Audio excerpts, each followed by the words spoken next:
अधिक भोजन करने वाला कभी प्रसन्न नहीं रह सकता। और बड़ी विचित्र ये जिह्वा है, ऊब गए भगवान। रोज इसे पवाओ, लेकिन रोज नए नए पदार्थ, पेट बढ़ता चला जा रहा है, मांस पेशियां बढ़ती चली जा रही, कब्ज बढ़ती चली जा रही है, और जिह्वा खाते खाते बूढ़ी होने जा रही, फिर भी और खाओ और खाओ, पता नहीं कब तक खाओ खाओ खाओ। पूरे अनंत जन्म व्यतीत होते जा रहे खाते, रोज रोज विचार, नए विचार, आज ऐसा हो तो आज ऐसा हो, आज इसका चिल्ला हो तो आज उसका, मतलब पूरा बैठे बैठे अष्टयाम सेवा का चिंतन नहीं होता।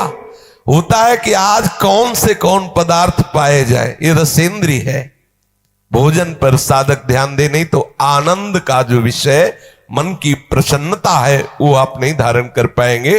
बोले हित परमित भोजी, थोड़ा सरल, स्वाद रहित, स्वास्थ्य वर्धक सतोगुणी भोजन पाया जाए, पर है बहुत कठिन।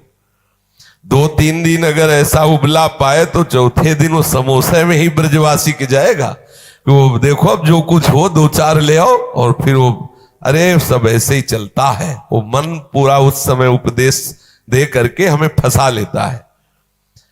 इसलिए साधक अगर मन को सदैव प्रसन्न रखना चाहता है तो भगवत समर्पित मन होने के लिए भोजन में सुधार करे, अच्छा भोजन पाना त्याग दे।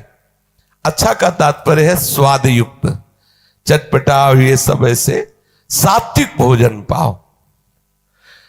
पूज्य भाई जी से हनुमान प्रसाद पोद्दार जी महाराज साधकों की नियमावली में बनाए थे कि एक दाल और एक सब्जी और रोटी और चावल, अगर कढ़ी बनेगी तो दाल हटेगी या सब्जी हटेगी, 2 से अधिक नहीं है, रोटी और चावल, और एक उसकी नियमित संख्या हो जाए, 4 रोटी, अगर चावल है तो इतना, कढ़ी दाल एक बार रखवा लिया, एक बार रख लिया, और बस प्रणाम करके भगवद अर्पित करके उसे, बस ये नियम बहुत काल तक चलना चाहिए। अगर हम 4 रोटी पाते हैं तो 4 ही पाते रहे बहुत दिन तक।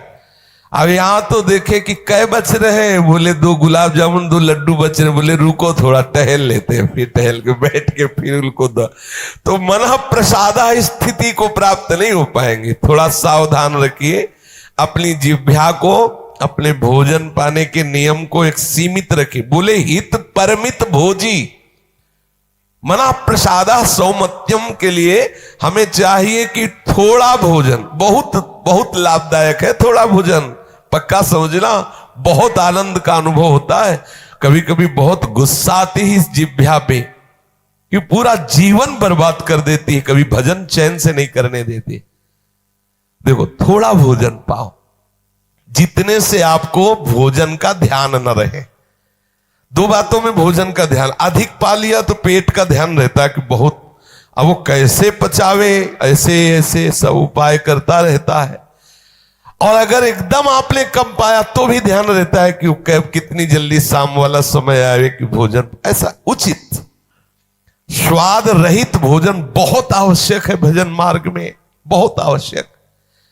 ये अधिक मीठा, चटपटा, खट्टा, ये वो सब कामोत्तेजना पैदा करता है, कब्ज बनाता है, मन को चंचल करता है, कई तरह के भयानक ऐसे दोष जो हमारी साधना में हानिकारक है। पक्का समझ लीजिए, ये अनुभूत बात कहते हैं। भोजन जितना सरस होगा भजन उतने चौपट होगा, पक्का समझ लो।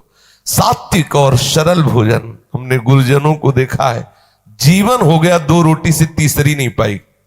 10 वर्ष उनकी सेवा में रह के देखा, 2 रोटी से कभी तीसरी नहीं पाई। जीवन हो गया गुरुदेव को, जीवन हो अपने हाथ से बनाना, और कभी हमने तीसरी रोटी पाते महाराज जी को नहीं देखा। 2 रोटी सब्जी बनाया, भोग लगाया श्री जी को, और अगर तीसरी बनी है तो प्रसाद में बटेगी।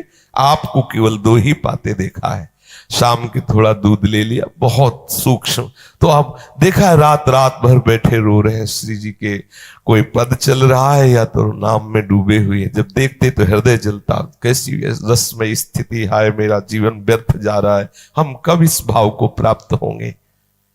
ये भोजन बहुत घातक वस्तु है, बहुत घातक वस्तु है। साधक इस बात पर ध्यान दे, ये भोजन हमें मारे डाल रहा है। हमारा जीवन भगवत प्राप्ति के लिए है, और ये आज पा लिया, वो पा लिया, ये गुलाब जामुन, ये लड्डू, ये वो, बस बुद्धि में विचलता, भगवत चिंतन रहित और नाना प्रकार की वासनात्मक खेल की कामनाएं, कल्पनाएं, ये भोजन के कारण।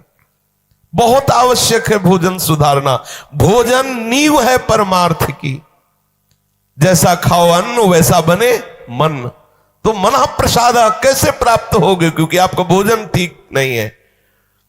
बहुत सावधान, एक नियमावली भोजन की बना लो। प्रार्थना है, कितना भरोगे, ये पता नहीं कौन से ऐसे पदार्थों से बना हुआ कि इसको कभी तृप्ति ही नहीं होती। खट्टी डकारे आ रहे हैं शाम के, फिर भी वो कामना में लगा है कि आज मूली का पराठा पाया जाए, आज ये हे भगवान, ऊब गए, इस मनी राम से ऊब गए, ये रसेंद्री से ऊब गए, मरने को हो रहे, दांत खराब है, लेकिन चलो ऐसे मीस के ऐसे खाओ, ऐसे ये पाओ।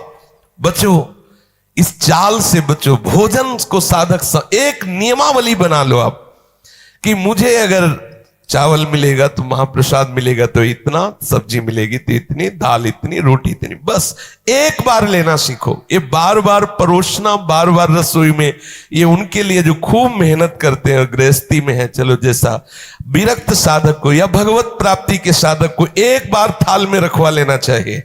4 रोटी, 5 रोटी, सब्जी, दाल, इसके बाद राधे श्याम, आप अपना कार्य देखें, हमारा पर्याप्त हो गया, हम धीरे धीरे भगवत स्मरण करते हुए पालेंगे।